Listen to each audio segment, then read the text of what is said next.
بسم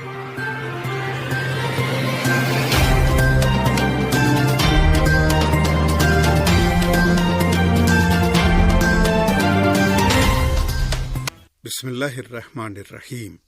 radio Tehran سے عالمی خبرنامے کے ساتھ ہاشم علی۔ پہلے خاص خبروں کی سرخیاں۔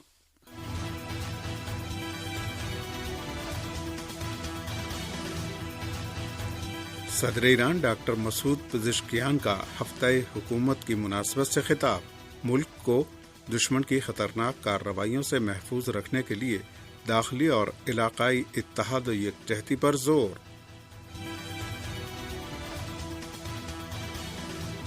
جدہ میں OIC کے رکن ملکوں کے وزرائے خارجہ کا غزہ کے موضوع پر ہنگامی اجلاس۔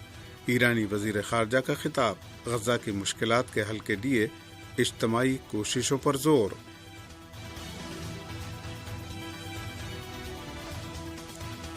غزہ پر غاصب صہیونی حکومت کے جارحانہ حملوں میں مزید 4 صحافی شہید۔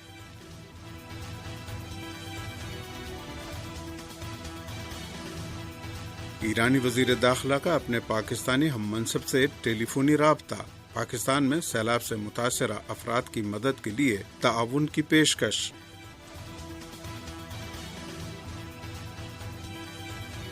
اور ہندوستان کی سب سے بڑی اپوزیشن جماعت کانگریس کے صدر نے کہا ہے کہ ہمیں رائے دہندگان کے حقوق کے لیے اپنی لڑائی کو آگے بڑھانا ہے۔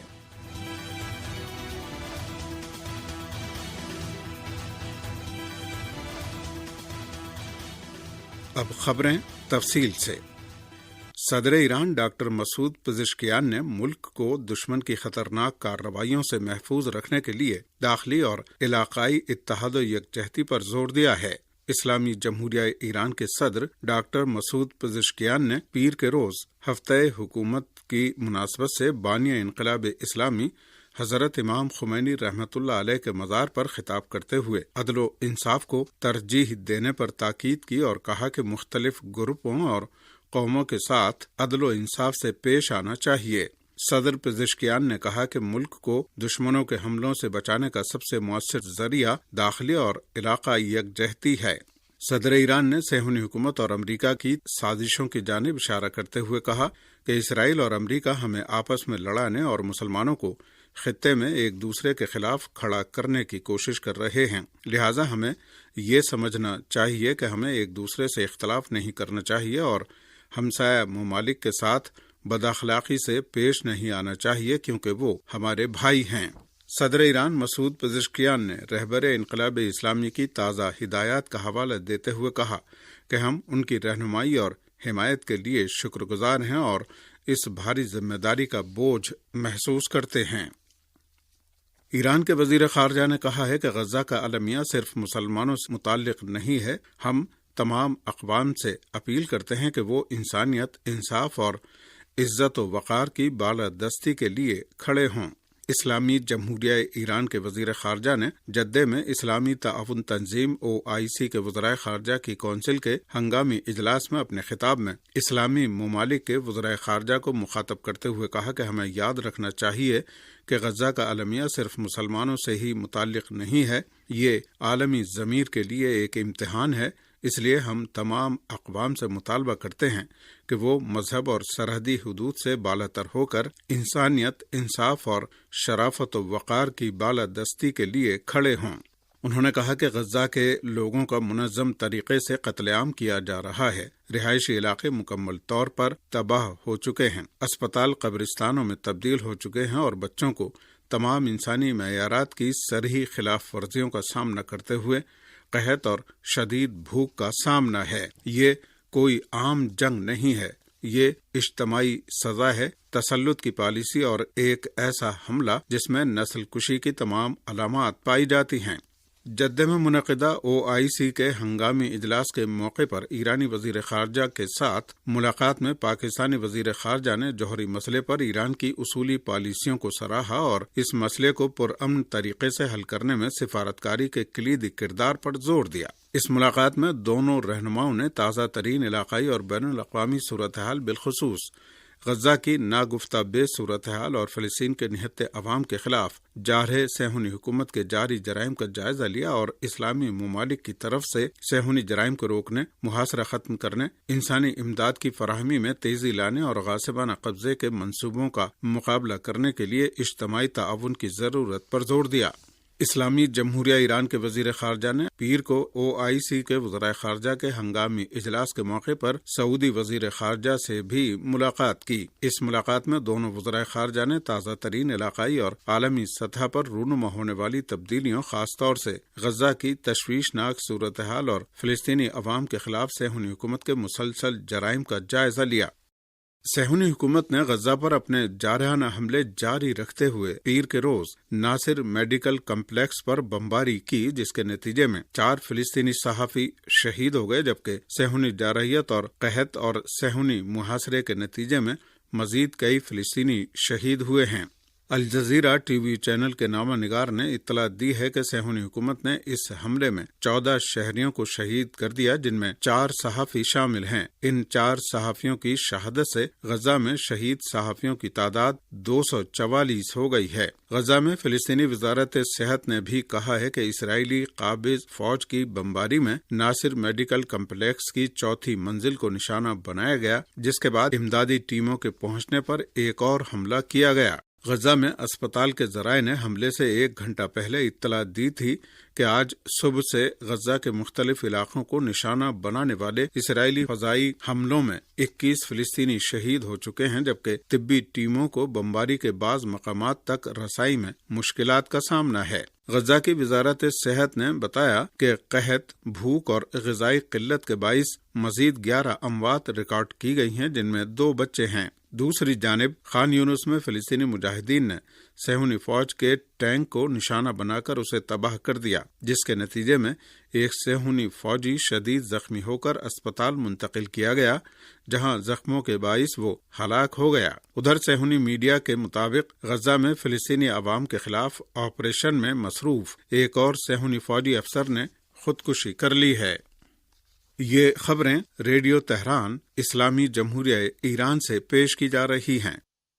جارح اور غاصب صہیونی حکومت نے یمن کے دارالحکومت صنعا کو فضائی حملوں کا نشانہ بنایا ہے، جبکہ یمن کی مسلح افواج نے بروقت جوابی کارروائی انجام دے کر صہیونی طیاروں کو پسپائی اختیار کرنے پر مجبور کر دیا۔ موصولہ رپورٹ کے مطابق صہیونی حکومت کے جنگی طیاروں نے ایک بار پھر یمن کے دارالحکومت صنعا کو شدید فضائی حملوں کا نشانہ بنایا ہے۔ رپورٹ کے مطابق صنعا پر صہیونی بمباری میں جنوبی اور مغربی علاقوں میں شدید دھماکے ہوئے ہیں اور خاص طور سے ایندھن کا ذخیرہ اور ایوان صدر نشانے پر رہا۔ المیادین ٹی وی کے نامہ نگار نے اطلاع دی ہے کہ 3 فضائی حملے خاص طور پر صنعا کے جنوب مغربی علاقوں پر کیے گئے، جن میں ایک ایندھن کا گودام بھی تباہ ہوا ہے۔ دریاسنا یمنی فضائی دفاعی نظام نے بروقت کارروائی کرتے ہوئے صہیونی طیاروں کو پسپائی پر مجبور کر دیا۔ جنگی طیاروں پر دفاعی سسٹم کی جوابی فائرنگ کے نتیجے میں صہیونی طیارے یمنی فضائی حدود سے باہر نکلنے پر مجبور ہو گئے۔ اسلامی جمہوریہ ایران نے یمن کے دارالحکومت صنعا پر صہیونی حکومت کے فضائی حملے کی شدید مذمت کی ہے۔ ایران کی وزارت خارجہ کے ترجمان اسماعیل بقائی نے ایک بیان میں یمنی دارالحکومت صنعا، اس کے انفراسٹرکچر اور پاور پلانٹ پر غاصب صہیونی حکومت کے حملوں کی سخت مذمت کی اور حملوں میں عام شہریوں کی شہادت پر تعزیت پیش کرتے ہوئے زخمیوں کی جلد صحت یابی کی دعا کی۔ ایرانی وزارت خارجہ کے ترجمان نے مظلوم فلسطینی عوام کے لیے یمنی عوام کی یکجہتی اور حمایت کو سراہتے ہوئے کہا کہ تمام اسلامی ممالک کی ذمہ داری ہے کہ وہ نسل کشی کو روکنے کے لیے فوری اقدام اور صہیونی حکومت کی طرف سے مسلط کردہ قحط کے خلاف غزہ کے عوام کی مدد کریں۔ ایران کے وزیر داخلہ اسکندر مومنی نے اپنے پاکستانی ہم منصب محسن نقوی سے ٹیلی فونی رابطہ کر کے پاکستان میں سیلاب متاثرین کی مدد کے لیے تعاون کی پیشکش کی ہے۔ موصولہ رپورٹ کے مطابق ایرانی وزیر داخلہ نے پاکستان خصوصاً خیبر پختونخوا اور گلگت میں طوفانی بارشوں اور سیلاب سے قیمتی جانوں کے نقصان پر دکھ اور تعزیت کا اظہار کیا۔ ان کا کہنا تھا کہ پاکستان ہمارا برادر ہمسایہ ملک ہے۔ آزمائش کی اس گھڑی میں ہم ہر طرح کی مدد کے لیے تیار ہیں۔ ایرانی وزیر داخلہ نے کہا کہ ہم پاکستان کے عوام کے ساتھ شانہ بشانہ کھڑے ہیں۔ دوسری جانب پاکستان کے وزیر داخلہ محسن نقوی نے سیلاب زدگان کے لیے مدد کی پیشکش اور اظہار یکجہتی پر اپنے ایرانی ہم منصب کا شکریہ ادا کیا۔ پاکستان مسلم لیگ نون کے رہنما رانا ثناء اللہ کے گھر پر 9 مئی کو ہونے والے حملے کے کیس میں نامزد 75 ملزمان کو سزائیں سنا دی گئی ہیں۔ پاکستان سے موصول رپورٹ کے مطابق فیصل آباد کی انسداد دہشت گردی کی خصوصی عدالت نے 9 مئی کو رانا ثناء اللہ کے گھر پر حملے کے کیس کا فیصلہ سناتے ہوئے 109 ملزمان میں سے 75 کو مجرم قرار دیتے ہوئے سزائیں سنائی ہیں۔ عدالت کے فیصلے کے مطابق تھانہ سمن آباد میں درج مقدمے میں 59 ملزمان کو 10-10 سال جبکہ 16 ملزمان کو 3-3 سال قید کی سزائیں ہوئی ہیں۔ ہندوستان کی سب سے بڑی اپوزیشن جماعت کانگریس کے صدر ملکارجن کھڑگے نے کہا ہے کہ ہمیں رائے دہندگان کے حقوق کے لیے اپنی لڑائی کو آگے بڑھانا ہے اور بہار میں انڈیا اتحاد کی جاری ریلی کو عوام کی بھرپور حمایت مل رہی ہے۔ کانگریس صدر ملکارجن کھڑگے نے پیر کو کانگریس تنظیم سازی پروگرام کے تحت جھارکھنڈ، اڈیشہ، پنجاب اور اتراکھنڈ کے پارٹی مبصرین کے اجلاس میں کہا کہ پارٹی کو رائے دہندگان کے حقوق کے لیے اپنی لڑائی کو آگے بڑھانا ہے اور ساتھ ہی لوگوں کو پیغام بھی دینا ہے۔ قابل ذکر ہے کہ اس سے پہلے بہار کے ارریہ ضلع میں ووٹر ادھیکار یاترا کے دوران اپوزیشن لیڈر اور کانگریس کے سابق صدر راہل گاندھی نے ایک پریس کانفرنس کے دوران الزام عائد کیا کہ ملک کے کئی حصوں میں بڑے پیمانے پر ووٹروں کے نام فہرست سے کاٹے گئے ہیں اور اس عمل میں الیکشن کمیشن اور بی جے پی کے درمیان گہری ملی بھگت ہے۔ ہندوستان کے زیر انتظام کشمیر کے وزیر اعلیٰ عمر عبداللہ نے ایک بار پھر کشمیر کا ریاستی درجہ بحال کرنے کا مطالبہ کیا ہے۔ جموں کشمیر کے وزیر اعلیٰ عمر عبداللہ نے کہا کہ ہم نے پہلی کابینی میٹنگ میں ریاستی درجے کی بحالی کے لیے قرارداد منظور کی تھی اور جب وزیر اعلیٰ کی حیثیت سے میری پہلی ملاقات وزیر اعظم نریندر مودی سے ہوئی تو میں نے سب سے پہلے یہ قرارداد ان کے سپرد کی۔ انہوں نے امید ظاہر کی کہ عدالت عظمیٰ 10 اکتوبر کو ریاستی درجے کی بحالی کے لیے بھی وقت کی ایک حد مقرر کرے گی تاکہ ہمیں یہ درجہ جلد سے جلد واپس مل جائے۔ اور اسی کے ساتھ ریڈیو تہران سے خبریں ختم ہوتی ہیں۔ سنو دوستوں، نیوز تو سب سنتے ہیں پر اپنے دوست سے سنا کیا؟ صداقت اخبار میں آپ کا سواگت ہے۔ صداقت اخبار میں ہم صرف نیوز والے نہیں ہیں، ہم آپ کے دوست ہیں۔ آپ کے علاقے کی تازہ خبریں سیدھا آپ کے پاس، گلی محلے کی باتیں ہوں یا بڑی خبریں، سب کچھ ملے گا یہاں۔ ہمارا ماننا ہے کہ آپ کو سب پتہ ہونا چاہیے اور آپس میں جڑے رہنا چاہیے، تو نیوز سننے کا مزہ اب تھوڑا اور پرسنل بناتے ہیں۔ صداقت نیوز نیٹ ورک کے یوٹیوب چینل پہ آ جاؤ، ایک دم تازہ خبریں پاؤ اور ایسے لوگوں سے جڑو جو واقعی میں پرواہ کرتے ہیں۔ یاد رکھنا، یہ صرف اخبار ہی نہیں، آپ کا دوست بھی ہے۔ پر ہو دوستوں کو شیئر کرو اور ساتھ مل کے جانکاری میں رہو، مس مت کرنا۔